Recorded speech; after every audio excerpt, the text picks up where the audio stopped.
La régie exactement, mais tout d'abord une petite précision. Alors donc le tribunal le bu Mbour mujj na daal di reporter procès bu ki nga xam ne que moo di Abdou Nguer ak Ibrahima Bari Gassama la ko waral nag mooy Abdou Nguer dafay Abdou Nguer serait souffrant maanaam ñoo tees ni Abdou Nguer dafa xaw a tawat moo waral ñu daal di suspendre exactement boobu dañoo xam ne que moo di projet daal di koy renvoyer donc jàpp nañ ko ni ki li nga xam ne que moo di justement ce 8 octobre ki nga xam ne que moo di Abdou Nguer devra répondre exactement aux accusations formulées à l'égard de monsieur Ibrahima Bari Gassama, l'enseignant exactement de mettre en cause ce prix exactement du chef de l'État, le président Bassirou Diomaye Diakhar Faye. Donc on a Abdou serait souffrant, c'est pourquoi le procès a été justement renvoyé au 8 octobre 2020 justement octobre sorry en tout cas nañ vérifier ma xam jiwuñu si mois bi octobre sori na de enfin alors ñu daal ñëw itam si leneen sans plus tarder ginnaaw loolu par rapport ak li nga xam ne que moo di la matinale ñi ngi woon si miiru ki nga xam ne que moo di justement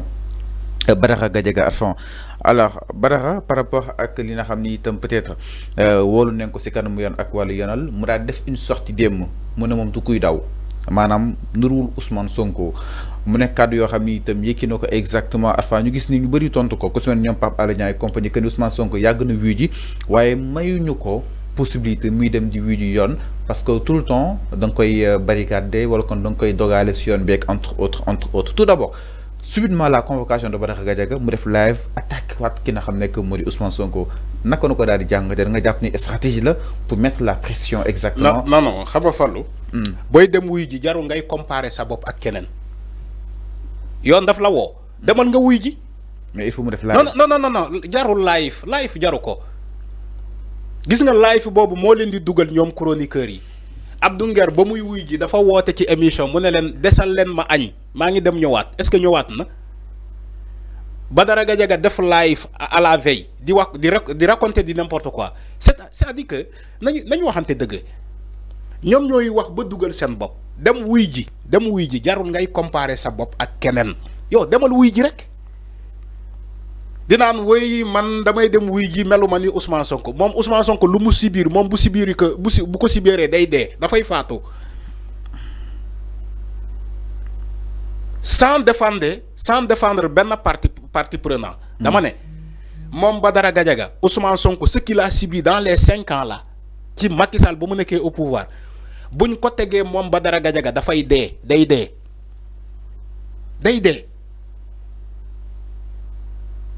xanaa xamul loolu moom. te Ousmane Sonko boo nee nit dafa daw mooy maanaam dafa gàddaay Ousmane Sonko da nga ko gis mu gàddaay man yéen ñii ñu ko bañ. gis ngeen Ousmane Sonko gàddaay. comme nga ko bañ. j'ai donné un exemple. est-ce que gis ngeen Ousmane Sonko mu gàddaay daw. Ousmane Sonko fii la nekkoon di boo gisee émeutes yi am doole c'est parce que Ousmane Sonko était dans ce pays ñoom ñoo jël passeport am jël ordinateur am jël léppam ñu ne ko doo voyager léegi moom Badara Gadiaga fan la ne Ousmane Sonko dafa daw même Ziguinchor bu mu dem Ziguinchor c'est le territoire national. ñoom waa APR ñoo ne gisuñu ko ñu daan ko par contumace quelqu'un qui était à Ziguinchor te Ziguinchor fait partie du Sénégal loolu mooy tappale nga ne woy Ismaïla Madior Fall il revient il nous dit que non par contumace le monsieur contumace loolu yow contumace nit boo koy daan ci par contumace kooku day da nga koy seet ci le territoire national doo ko gis nga soog ko daan ci contumace mais quelqu'un qui était à Ziguinchor yéen même vous avez déployé votre arsenal judiciaire à Ziguinchor ñoom le régime de Macky Sall avait déplacé son arsenal judiciaire à Ziguinchor là où était Ousmane Sonko. Pourquoi ils n'ont pas déféré le procès dans le tribunal de Ziguinchor? Pourtant ils le font. gis nga wax bu dofee ñi koy déglu ñoo war a wér moo tax loolu sax amul solo. Badara Gadiaga dañ laa convoqué demal nga wuy ji demul jarul ngay comparer sa bopp ak Ousmane Sonko parce que Ousmane Sonko dawul demul fenn fii la nekkoon buy dem tribunal gendarmerie moo koy canaliser fii ngay jaar fii nga warul jaar. mais procès bi demul Adji Sarr. mais pourquoi mu dem. ñaata yoon la ñu toj otoom. ñaata yoon lañ ko dóor lacrymogène un leader politique kilifa ngay nga toj vitre autom diko gazé. Vous croyez que c'est normal ça? Ces actes-là, c'est des actes humains. Vous croyez que c'est des actes humains? Ousmane Sonko ak dayom nu mu tollu ci réew mi incarner le leader de l'opposition muy dem nara dem wuy ji tribunal nga toj vitre autom ba paré diko gazé lacrymogène. Il le fait à multitude de reprises. Chaque fois c'est la même chose. Fallu ñun ñi dañuy dem ci terrain bi même ñun journalistes yi parfois dañuy bàyyi suñu caméra suñu micro yi di jooy demal nga laaj journalistes yi bëri. Journaliste non waxul pour man dama ne dama gis ay journalistes bàyyi seen micro seen caméra di jooy. Man maa ko fekkee en tant que journaliste. di couvrir manifestation Ousmane Sonko. Nous-mêmes. Fallo, je te raconte. C'est pas. Je ne suis pas en train de raconter un film. Okay. Les Sénégalais dundu, journalistes dundu ko, magistrats dundu ko, avocats dundu ko, Sénégalais lambda bi dundu ko lay raconter ni. On a rassemblé des journalistes ci ben bërëb. Le commandant a dit gazez-les.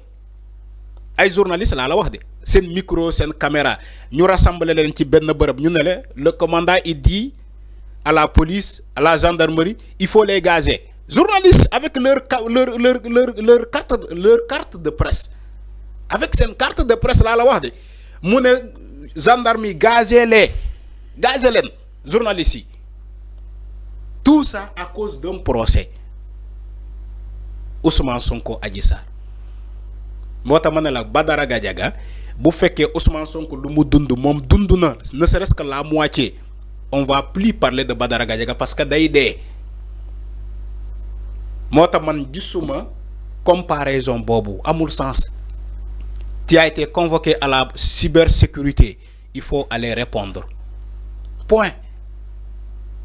Il faut aller répondre comme tout le monde. Mais stratégie lay tek à fond. Non, d'où stratégie. Alors day dougal bopam comme Abdou Nguer l'a fait. Day dougal bopam. Mi ngi dem mi ngi ñëwaat. Waaw Abdou Nguer néna desal len ma agn wa Sen TV. Wa Sen TV desal len ma agn ma ngi dem ñëwaat. Est-ce que ñëwaat na? Mais est-ce que Badara wax na fi lo xamni Arfan war na ko fa wër mëna téye concrètement peut-être sa jangat. Lan la waxul? Fallu, sois sérieux toi aussi. Non dañuy laaj. Badara Gadiaga lu mu wax jaakarlo, ça mérite la prison? Oui. Ça mérite la prison. Dafa tuumal justice ne waxuloo justice lu mu waxul justice moo ne corruption à la jeunesse mooy dugal xale ci néeg daf ko li justice dafa wax loolu. Où sont les cellules yi veillent ci les mœurs sénégalaises xanaa gisuñu Badara Gadiaga lu mu wax ci plateau bi ah keneen bu ko waxee ñoom ñu jaagari ñoom moo tax ñi waa artistes yi la ñuy yab rek bu fekkee Wally moo wax loo wala Mia Guissé ñu topp ko yóbbu ko ci kanam yoon mais Badara Gadiaga wax na li anam monsieur Jamra xanaa seetaanul émission bi parce que dañ koy invité jàkkaarloo moo tax il passe l'éponge monsieur Jamra day dem jàkkaarloo moo tax moom bëggul aziru ci loolu. Soyons sérieux et soyons honnêtes. Nit bu juumee nañu ne juum na. Mais quand je vois des gens malhonnêtes dinaan way Badara Gadiaga jarul convocation way la liberté d'expression nit bu wax ba déborder nga ne non la liberté d'expression après yéen boo leen xëyee ngeen ne nañu defaraati jikko yi yan jikko la ñuy defar ñoom ñii vendredi day jot ñu sol ay grand boubou di dem julli Touba wala Tiwaawan di jaay wane jaay ni que ñoom ay religieux lañu. lii mooy jikko yi lii mooy defaraat jikko yi. Nit dina toog ci télé wax lu ko ne ba pare ngeen di ko défendre après vous allez dire que ñun ay murit lañu wala ñun ay tiijaan lañu wala ñun ay laayeen lañu wala ñun ay lii lañu wala ñun ay lii lañu mais doo leen nangoo wax nit dëgg bu ñu naxantee Sénégal fii nit ñi dañuy naxante dañuy nappante dañuy naxante. Il faut arrêter ça. Man, je défends personne. Dama ne nit bu juumee il faut accepter et dire que dafa juum que ça soit RADDHO que ça soit Horizon Sans Frontières que ça soit Amnesty International, que ça soit la société civile, Badara Gadiaga bu wax lu mu wax ci émission bi man j'attends à Alioune Tine de condamner d'abord les propos de Badara Gadiaga. C'est ce que j'attends. J'attends Seydi Gassama de condamner d'abord fermement les propos de Badara Gadiaga avant de revenir dire que voilà légui graw nañu def ni nañu def li. Mais tu condamnes pas les propos. Tu viens pour dire que oui jarul convocation wala entraver les libertés. Alors avant Badara mom néna il préfère rester en prison pendant 100 ans que vivre une minute sans dignité, qu'il va garder exactement sa dignité, même si n'est que ça 100 ans la fay am concrètement. Alors yàggoon na wax ni pare na pour lépp ak lépp lu war a mën a xew parce que la liberté d'expression dafa xaw a sooxe fii Sénégal concrètement à fond su fekkee ni ñoom dañuy premier déjà luy xew te itam leen kenn du ko effacer contrairement ak ni ko Ousmane Sonko waxoon foofu sa Assemblée nationale que nii ku wax lan ta warul wax des na la li nga xam ne que moo di effacé moom il est il ne sera pas effacé comme ça il ne sera pas effacé pour dire non non il ne sera pas effacé avant naka la ko daal di jàngatee par rapport ak li nga xam ne que moo di gis nga lu mu wax nii il faut assumer si kaw dafa interpréter dama ne il faut assumer kan moo interpréter loolu la kan déedéet Badara Gadiaga waxul loolu déedéet Fallou soit sérieux toi aussi Badara Gadiaga dafa wax ay waxam Amadou Ba wax ay waxam pour défendre Badara Gadiaga da nga ko gis mu interpréter ay mots ay mots Amadou Ba non soyez sérieux quand même yéen ñi je sais que vous voulez da ngeen bëgg a jàppale Badara Gadiaga pour mu set mais mënul set dafa wax ay waxam donc il faut assumer la responsabilité man maa wax lii man maa ko wax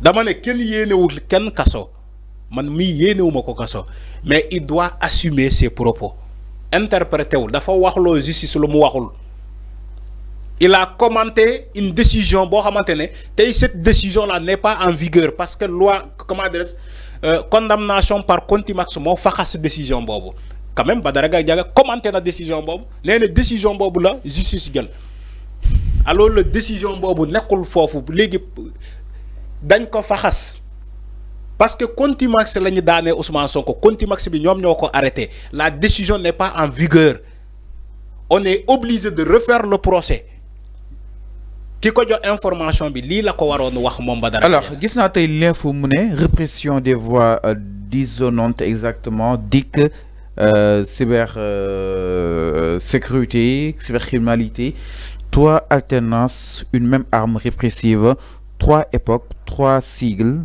une constante, la répression des voix discordantes exactement. Mon école l'info c'est par rapport à ces 3 alternances si na xam ni itam mi fi afran nako nako daal di jàngate par rapport à convocation ni muy bëree temps yi bëri na jëm si voix yu juk après ñu leen fay. Ouais mais convocation dañoo fekk nit këram deful dara ñu convoqué ko. Sénégal ñaata nit ñoo fi ne 18 millions de Sénégalais. ñaata nit lañu convoqué. Macky Sall ci boppam moo ko wax képp ku ñu jàpp daa am lu mu def. donc man gisuma fi ay convocation yu bëri. convocation dafa bëri. kon nit ñi nañu bàyyi wax lu bëri te ba pare amoo sens. oui. malhonnêteté bi ma doon wax moo nekk. alors mi non ici au Sénégal les gens ne condamnent pas les propos. mais dañuy xaar ba ñu convoqué la ñu topp si ginnaaw dina non waruñu ko convoqué au lieu de condamner tes propos ce que tu as dit ñu ne la mbër li nga wax ni kenn waru ko wax kenn waroo wax lii. alors mi non mais duñ ko def. Alors c'est clair. Ils vont pas le faire. Parce que c'est des lobbyistes. C'est le mot que je ne voulais pas lasser. C'est des lobbyistes. Alors nous voyons bataille. C'est des lobbyistes. C'est une matinale d'information exactement le truc de matinale.